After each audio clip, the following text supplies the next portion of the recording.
నమస్తే అండి. అల్లూరి సీతారామ జిల్లా పాడేరు నుంచి 4వ రోజు రణబేరు కార్యక్రమానికి మేము వాలంటీర్గా వచ్చాము. మాకు మీరు అడగకుండానే హామీ ఇచ్చారు సార్. హామీ ఇచ్చి 18 నెలలు అవుతున్నా మీరు ఇప్పుడు దాకా మీకు చీమ కుట్టినట్టు కూడా ఏమి అనిపిస్తుందో లేదో తెలియదు. వాలంటీర్ని నడి రోడ్డు మీద వదిలేశారు. మీకు 5,000 ఏం సరిపోద్దమ్మా, మేము 10,000 ఇస్తామని మీరు హామీ ఇచ్చారు సార్. కనీసం మాకు 5,000తోనే కంటిన్యూ చేయండి సార్. ఈ కార్యక్రమంలో మేము ఆడవాళ్ళే ఎక్కువ జనాలు ఉన్నాం సార్. వాలంటీర్లు 2,60,000 మందిలో 1,00,000 మందికి పైగా ఆడవాళ్ళు ఉన్నాం సార్. ఆడవాళ్ళకి మేము న్యాయం చేస్తామని మీరు అన్నారు సార్.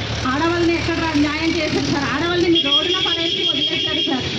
ఈ కార్యక్రమం మేము ఇంకా ఇంతటితో ఆపం సార్. మీరు మాకు రెవెన్యూలు చేసి విధుల్లోకి తీసుకోపోతే ఇంకా దీనికంటే మాకు ఉరితాడే కరెక్ట్ అని మేము ఆలోచించి ఉరి వేసుకోవడానికి సిద్ధంగా ఉన్నాము సార్. దయచేసి ఆలోచించి మమ్మల్ని రెవెన్యూ చేసుకొని వెంటనే విధుల్లో తీసుకోవాలని మిమ్మల్ని మేము వేడుకుంటున్నాం సార్.